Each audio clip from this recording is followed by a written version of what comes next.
Hello and welcome to this special edition of NC Exclusive. We're here live in Abeokuta to talk to one of the foremost leaders on the continent of Africa. He was the first head of state to hand over to a democratically elected government as military president, and is also a former two-time democratically elected president of Nigeria.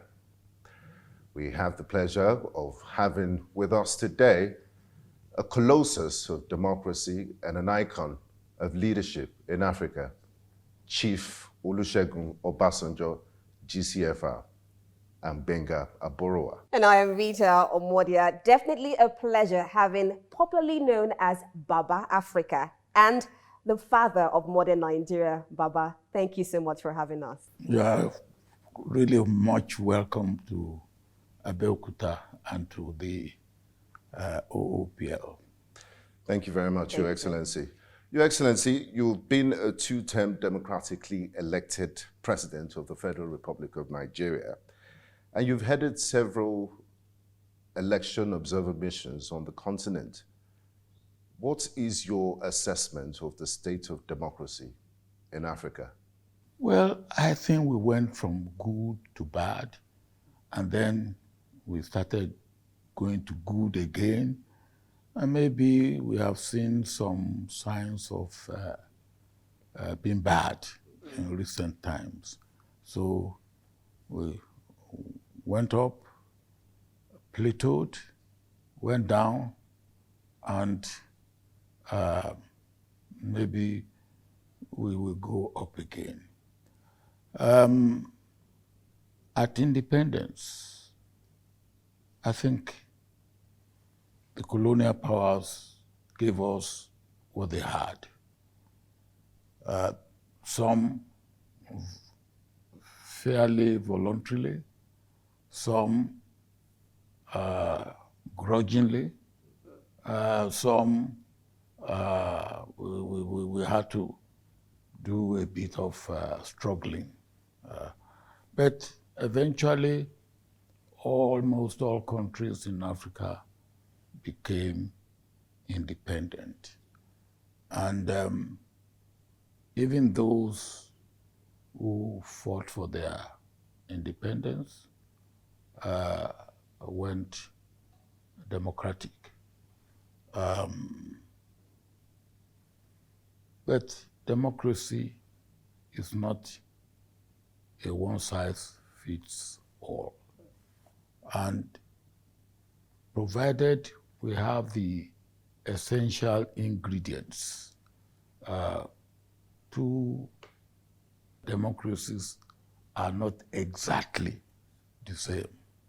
It's those essential ingredients. And the most important aspect of democracy for me is good governance. Because if you do not have good governance, you are killing democracy. And you can even use democracy to kill democracy, which some of our leaders have been doing advertently and inadvertently.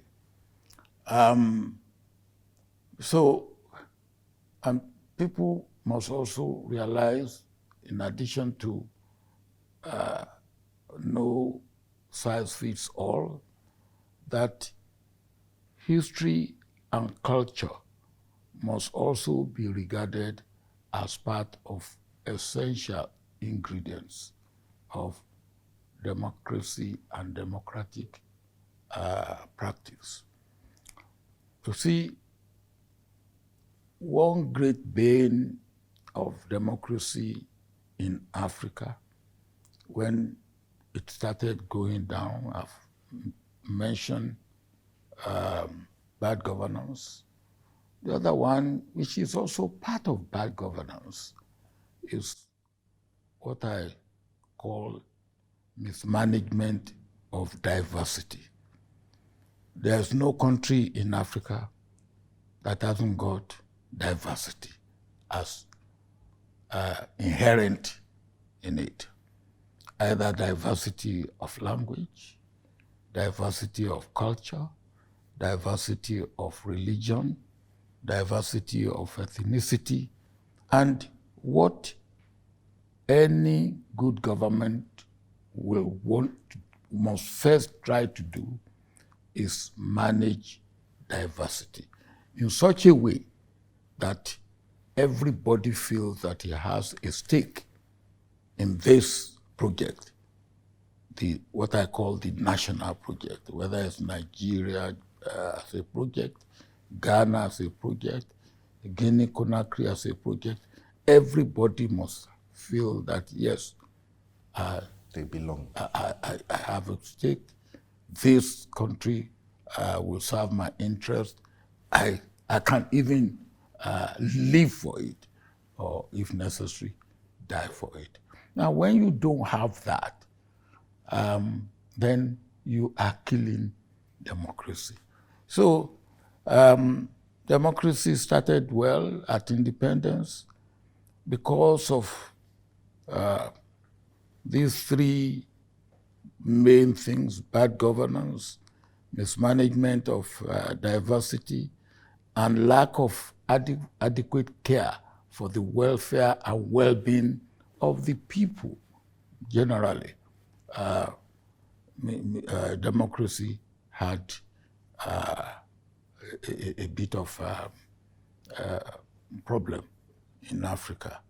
And then, of course, military government,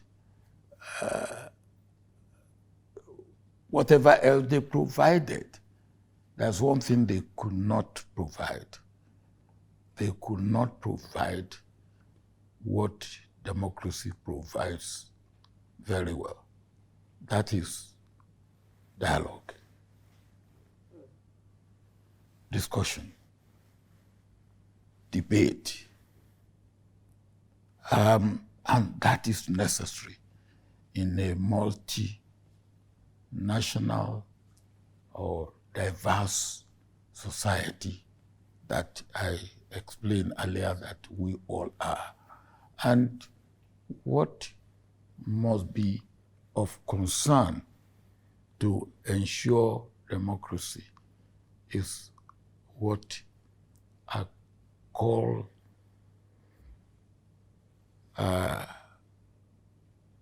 absolute inclusive society. I don't feel left out. I don't feel excluded. I don't feel marginalized. I don't feel unwanted. Now, and this you can do, you can achieve. But where you feel that, I was with an African leader, and he said, the first concern to me is my tribe. Now, if the first concern to him is his tribe, if I belong to another tribe in that country, and how can I see him as my leader? You'll be marginalized. How can I see him as practicing democracy? Or if you say, because a particular section of the society or the country did not vote for you, therefore they will not enjoy your patronage. Then we have democracy.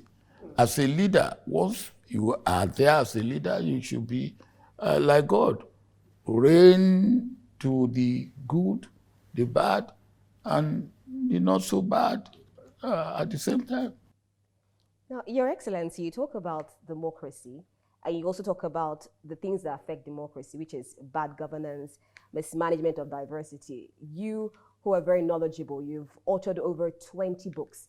And in 1990, you said something about democracy not being a guarantee for rapid economic development in the country, but it is the best form of government so far that we have.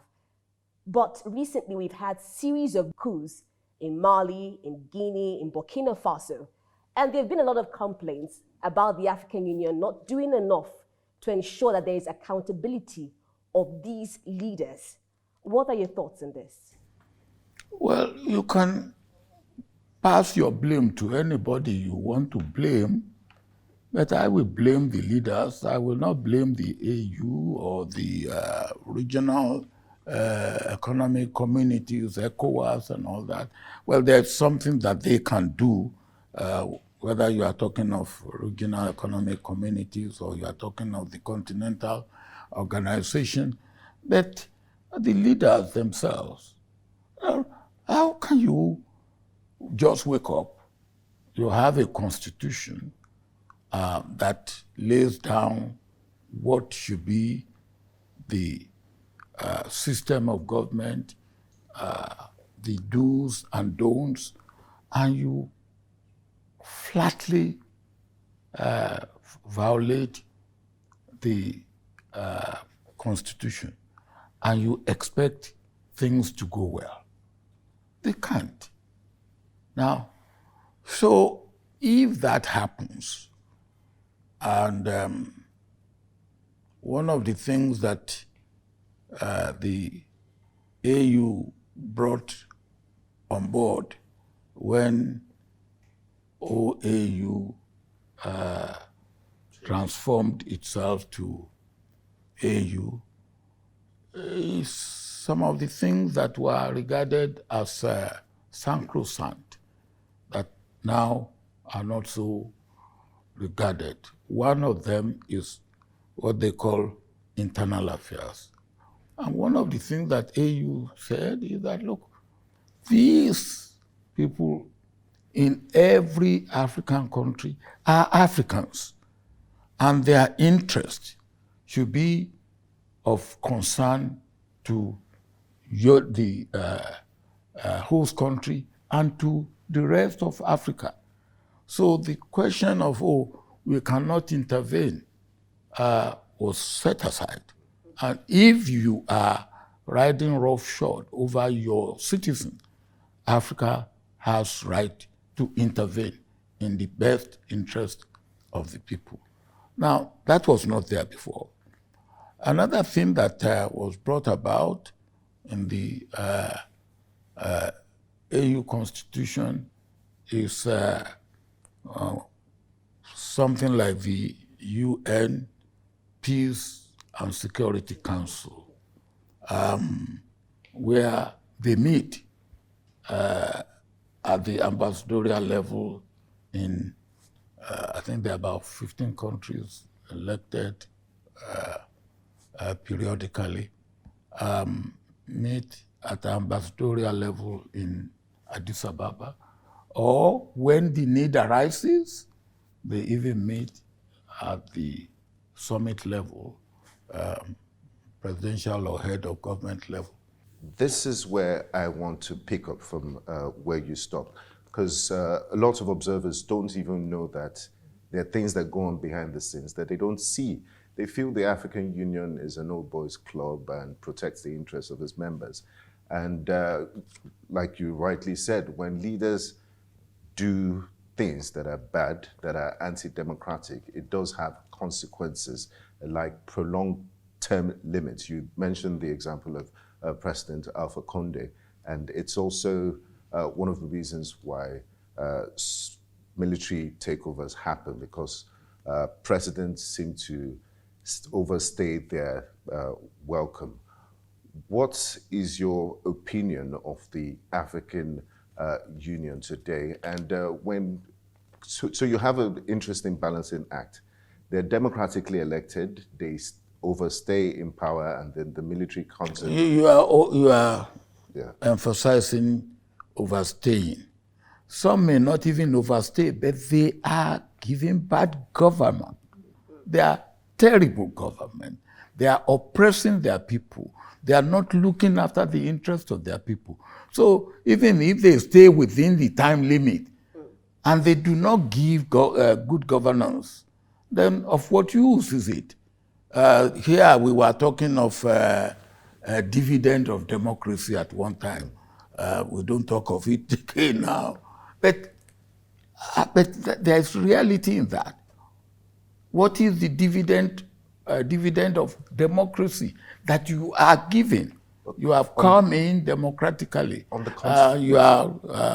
you have to spend 5 years at at a term, 4 years or whatever it is. But what have you done during that period of your term? But Excellency, what about those who violate the Constitution and extend their term limit? What about them? Again, no constitution is sacrosanct. If you go about it constitutionally, and the people, your people accept it, sovereignty, as far as I'm concerned, lies in the hands of the people. And that is where constitution comes from. Constitution derives from the sovereignty of the people.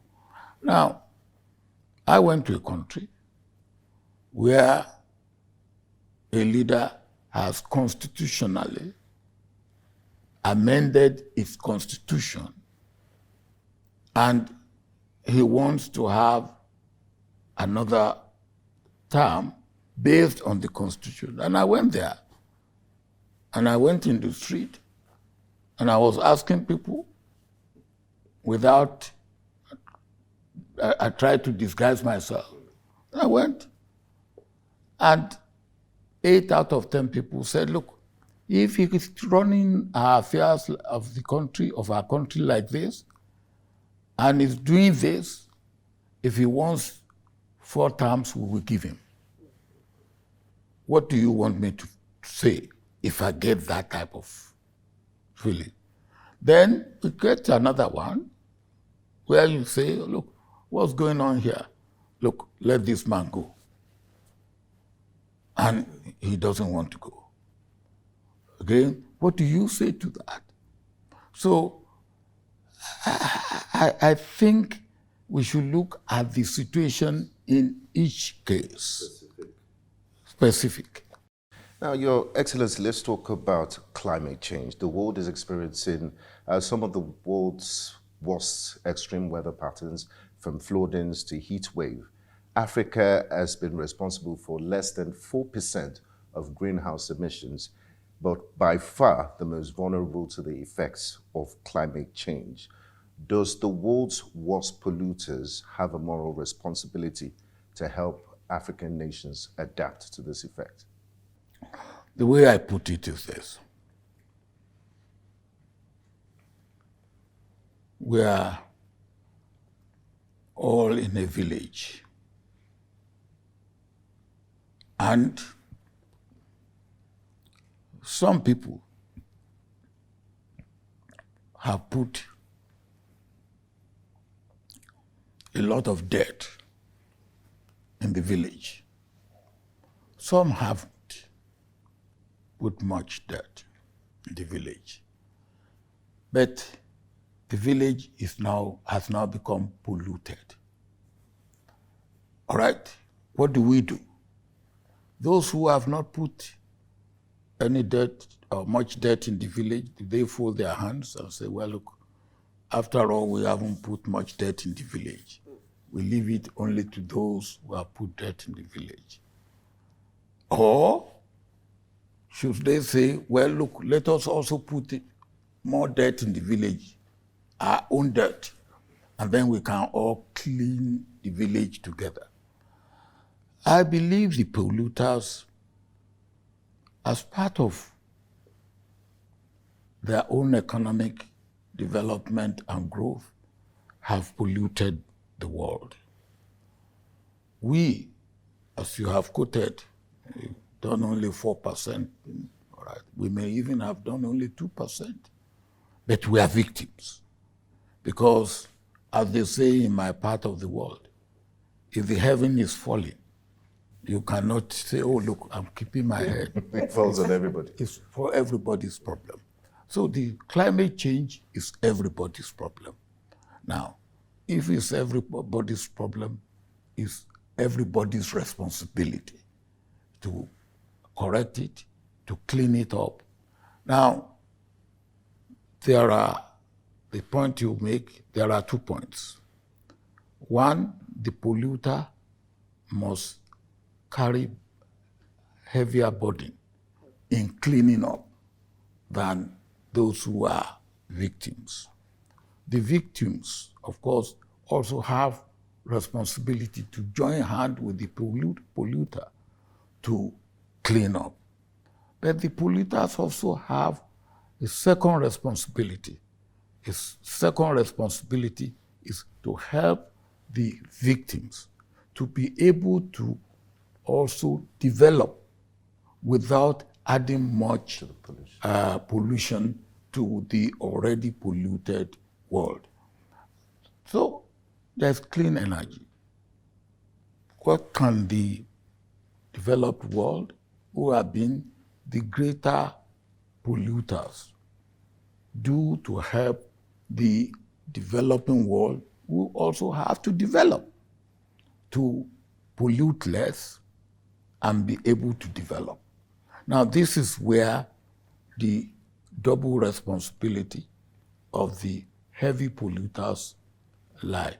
One, to clean up, and the polluters and the victims must join hands to clean up. Two, the polluters must also realize that the victims have to develop. And how do we make them develop without heavily polluting the way the previous or the developed world had polluted? I believe that this is the way. Wonderful. Now, aside climate change, which has affected a lot of things, you talk about the polluter and even the victims of pollution. Let's look at agriculture. Africa, most countries in Africa are called the food basket. We have a very rich agrarian society. But unfortunately, we see some African countries still looking for loans, still looking for funds to boost its food basket. You own one of the largest farms in Nigeria. Tell us, how can Africa become more self-sustainable? My dear sister, Africa is a potential food basket. It's not yet food basket. But if we do what we should do, of course, Africa will feed itself completely, absolutely, and also be reasonably a food basket of the world. What are our problems? Our problems are not policies. If you go into the ministries of agriculture, of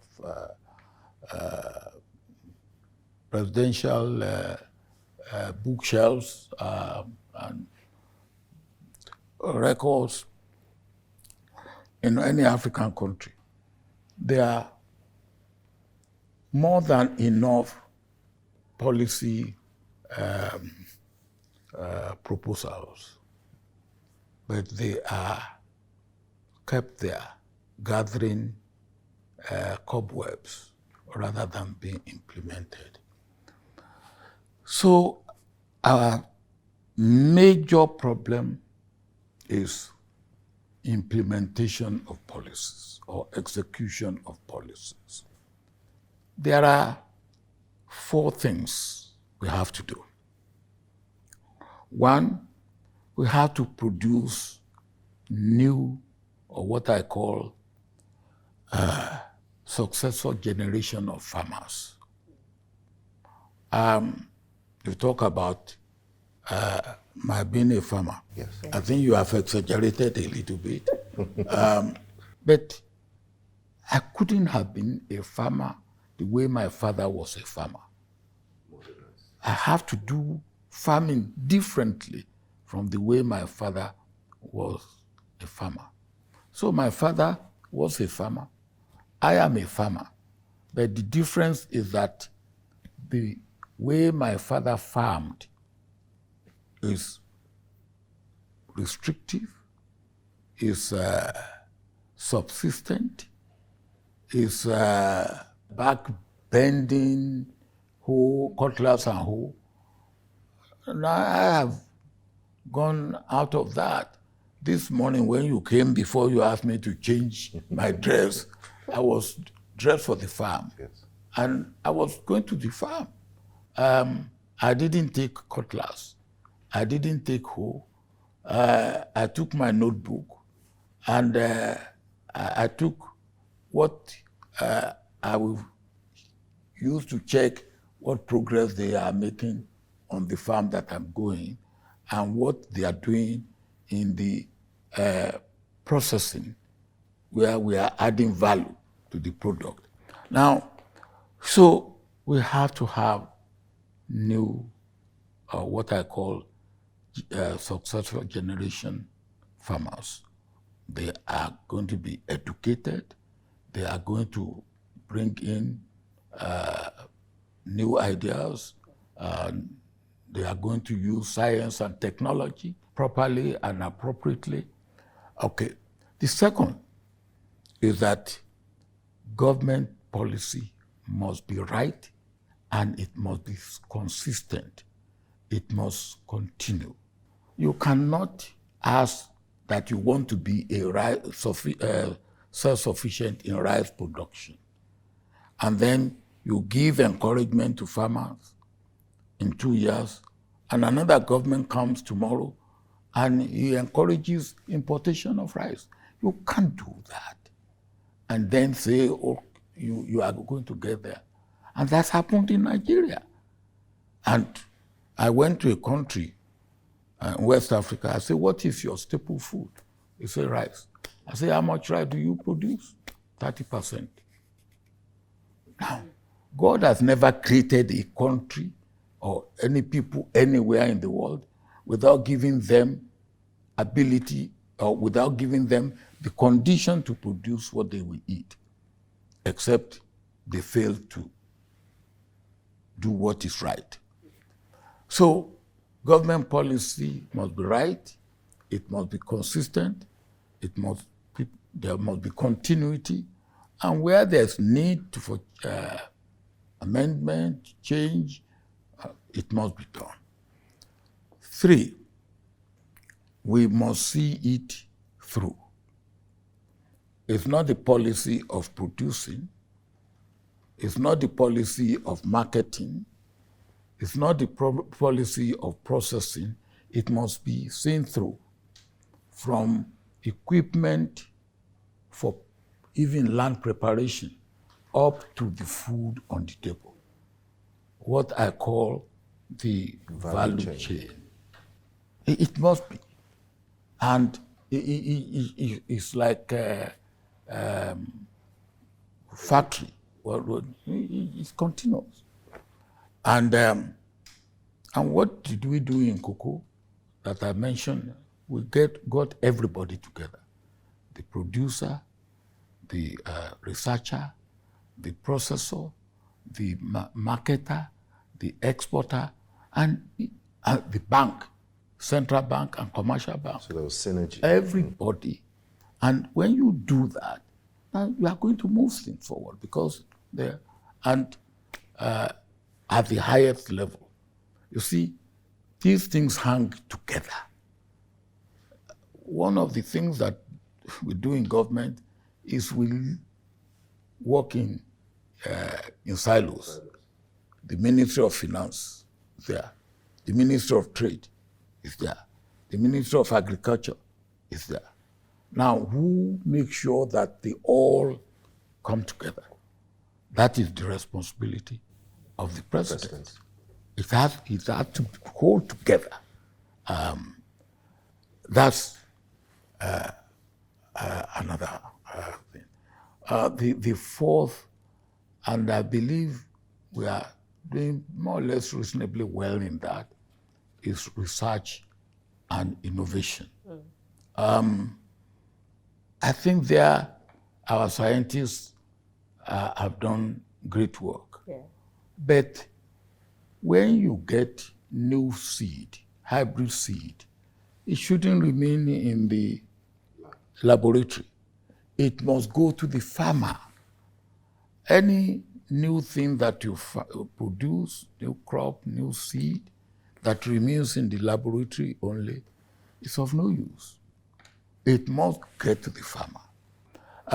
But if we get all this together, I believe then what you said, that Africa is a food basket, we will even be more than a food basket for ourselves.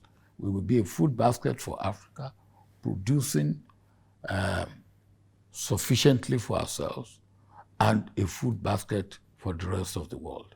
African solutions to African problems has often been touted about by economists and political science analysts. Your Excellency, you're the representative of the chairperson of the African Union Commission for the Horn of Africa. The war in Tigray has been ravaging for 2 years with devastating consequences. In your opinion, what will it take to bring about lasting peace to the whole of Ethiopia? Oh, well, briefly, I would just say on Ethiopia that I believe the people also want peace. I believe the AU has taken the right step. I believe that in a situation where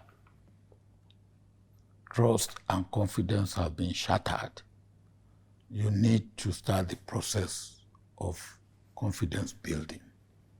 Confidence building in such a way, you start something that can show that, okay, Making progress. you are making progress, because nothing succeeds like success itself. And I believe that once that begins, then you can take one step, short step, and make it longer and longer. And once you build that confidence, communication will start being restored within the entire nation. And then you can talk, you can dialogue, you can debate, you can converse, and you can give and take. Now, do you believe that Rita should be included in this peace process or dialogue with Ethiopia, Tigray? Ethiopia is a very, very significant country in the Horn of Africa, and indeed in Africa. Ethiopia is second to Nigeria in terms of population.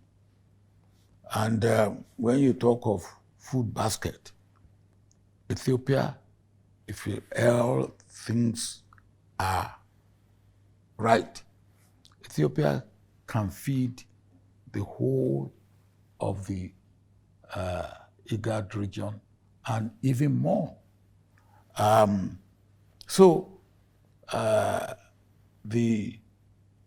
My consultation and contact was first within Ethiopia and outside to the region and beyond. So I believe that charity for Ethiopia must begin at home in terms of peace making and peace building and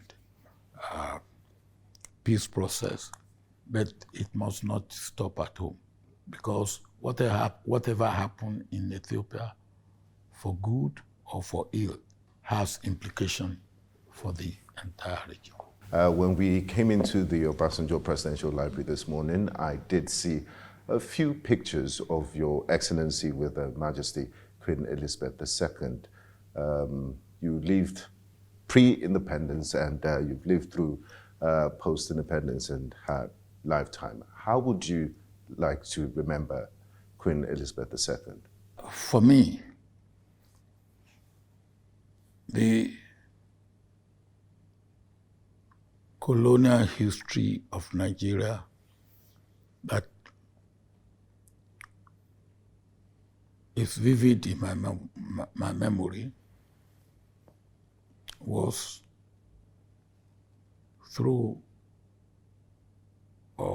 in the time of Queen Elizabeth II. I lived through that. I lived through that into independence. I lived through that into the Commonwealth. The Queen came to Nigeria as I was leaving secondary school in 1956. I was host to receive the Queen for Chogom when I was Yes. here in Nigeria, Abuja. when I was president of Nigeria, after Nigeria had been a pariah state, and after. She was a wonderful woman. As a person, I have seen in this time of when I believe all of us should mourn, because by my own religion, you mourn with those who are mourning, and you celebrate with those who are celebrating. And in any case, in my own culture, if anybody has offended you, once death comes, that is the end.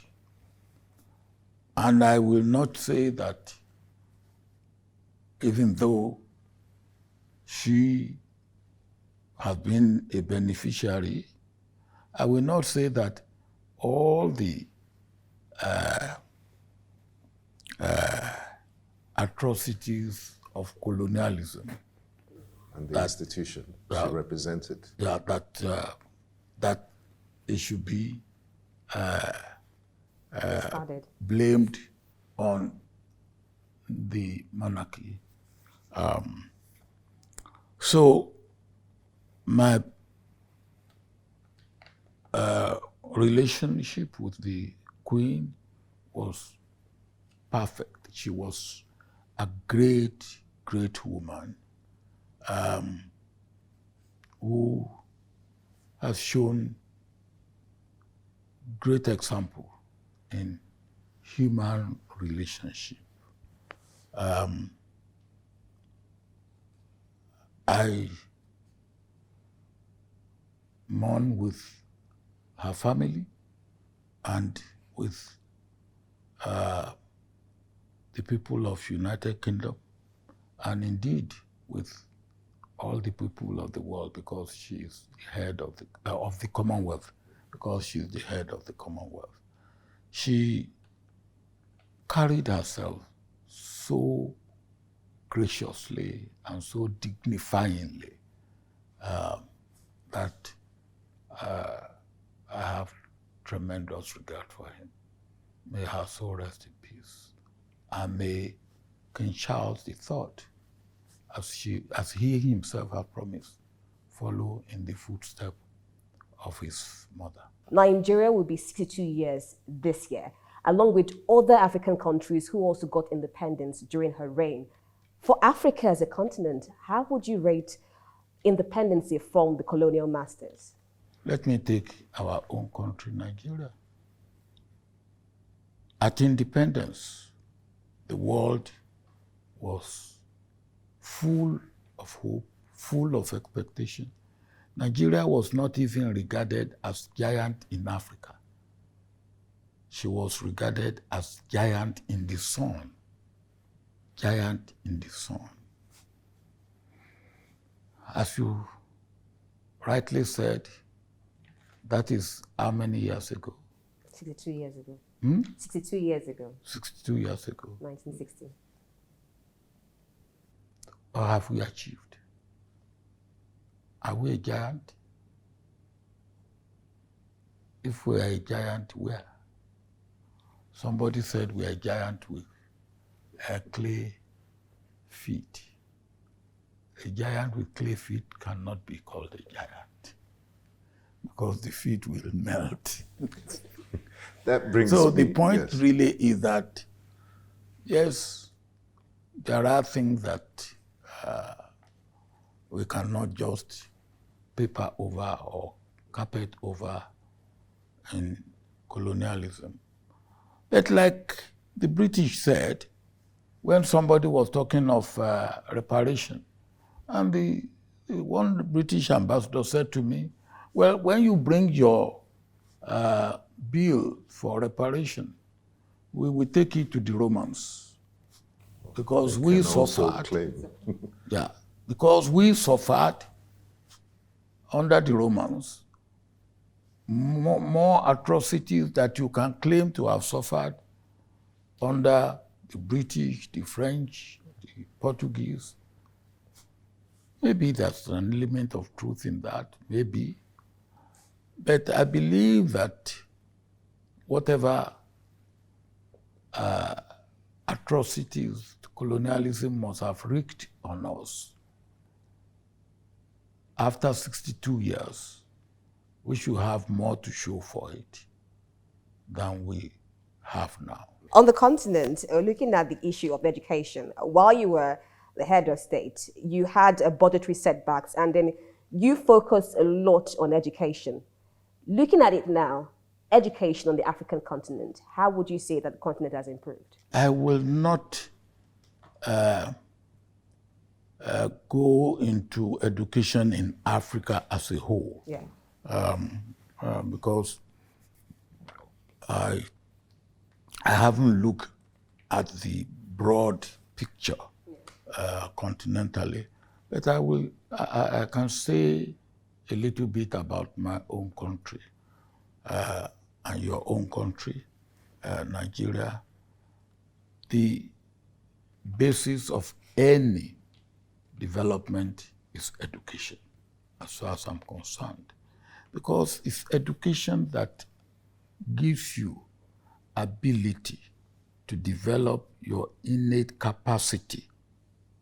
Because everybody created by God has certain amount of capacity, but that capacity cannot be developed without education.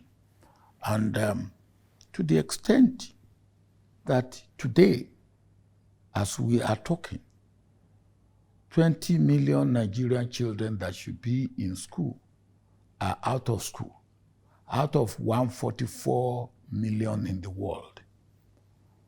And that is something disgraceful, shameful, to put it mildly. And for as long as we are living comfortably with that, then our development will not be what it should be. Because those 20 million children will not be able to develop their innate capacity to be able to help themselves to the extent that they should be able to help themselves, to be able to help their family to the extent that they should be able to help their family, to make contribution to their community to the extent that they should have made contribution to their community, to make contribution to their country, and indeed to the continent of Africa, not to talk of the world. So education, the way we have dealt with it here, is so atrociously bad that, and there's no excuse for it. Popular education for every child to be able to spend a minimum of 9 years in school, formally. And then, of course, I believe that if you have that 9 years basic education or universal education, call it whatever, now you can do a lot after that for yourself and for your community. Now, why are we not doing that? I cannot give you any satisfactory answer. Some people have looked at education and said, oh, if we are all educated, who will be the servant? And that is unfortunate position to hold. But I have also said that if we are all educated, then you get a better servant. All right? If you are all educated, now, who will come after, who will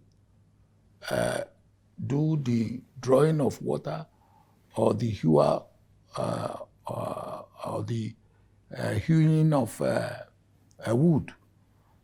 You will have people who will do it, but they will do it in a more technical, technological, and scientific way.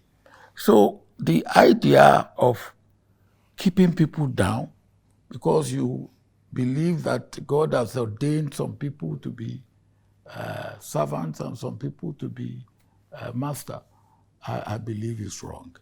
So education must be pivotal in our developmental strategy. Finally, Your Excellency, as we conclude this interview, you're foremost Pan-African during the course of your service, and you're still serving. It has taken you around the corners, all corners of the continent. I remember you serving in the Congo, and you've authored so many books that have also touched on the subject of Africa. Now, African stories and even history are often narrated through Western perception and lenses. Your Excellency, should Africa not be our own town crier? Yeah, yes, I think that's part of our misfortune. You know, some years back, even our intellectuals have got to go the way of Western view. Because if you write your thesis and you write something contrary to what your supervisor will accept, then you will not get. Who taught you this? You won't get it. But I think we are getting out of that. We should be the narrator of our own narrative. We should have our own narrative. You see, history is in the eyes of the beholder. It depends on how you want to. Two of us will not write history the same way. When I was doing my PhD in Christian theology, one of the things that came out vividly in the Gospels, Matthew, Mark, Luke, and John, is the way each of them presented the same thing they observed or they heard, because they are depending on what you want to stress or what you want to explain. So I believe we must be the architect of our own fortune as far as narrative is concerned. And we shouldn't hide anything. That would be bad. There are good things in our history and in our past, and there are bad things which we even have done against ourselves. There are good things in our present which we should extol, and there are bad things in our present which we should just discard and throw away. And of course, when we do this, then our future, our way to the future will be clearer. That, okay, look, here is what happened in the past. Which one should we take? Which one can help us? Which one cannot help us? Here is where we are now. What should we take and what should we not take? And then if you take, for instance, our own history here in Nigeria, take political. Now, the first mayor of Enugu is from the north. And when you take even here now, there was a lady married to a man in Adamawa. She's an Ijesha lady. She even speaks English with Ijesha dialect. She contested for the Senate seat in Adamawa, and she won. Now, that is something that we should extol as something good happening. Of course, there are now places where they will say, well, because you come from here, you cannot do this. Now, that is barbaric, if I can put it as strongly as that. It's immature. It's not right if we are going to talk of one nation and use our diversity, which is also what gives us strength. Because if we are talking of, we are 225 million people, it's part of what gives us strength, the number that we are. But we will not be 225 million people if we have to kick some people away out of Nigeria. So the population gives us strength. The way we manage ourselves, of course, enhances that strength. And the inclusiveness also help us. But all this must be the narrative that we, and then we should also open ourselves to other people, learn from other people. I've just mentioned my visit to Vietnam. I took about 39 people to Singapore when Lee Kuan Yew was still alive. I said, look, I want you to come and meet my young upcoming African leaders. He said, no, bring them to Singapore. I said, I have no money to bring about 40 people. He said, no, we will pay. And we took them to Singapore. For 3 days, he sat with us. And my young African upcoming leaders were, look, what is the magic? What is the magic? And he said, look, there's no magic. We did a few things right, and we continue to do them right. No magic. We did a few things right, and we continue to do them right. And I said to my young African leaders that I went, I said, look, that is takeaway. What is your country doing right? And if you know what your country is doing right, does your country continue to do them right? If your country is not doing anything right, now what can your country start to do right? And if your country has got what it will do right, will it continue to do them right? Deepening them and widening them. Now, and that is it. There's no magic. Now, if you are nepotic, you are incompetent, and you are surrounded by incompetent people, and you don't see anything wrong in that. Now, for a country like Nigeria, if you will look right, and you will look well, or any country in Africa, you are not bound only by your own people. You can even take people from outside. Right. They will help you. They will gladly help you.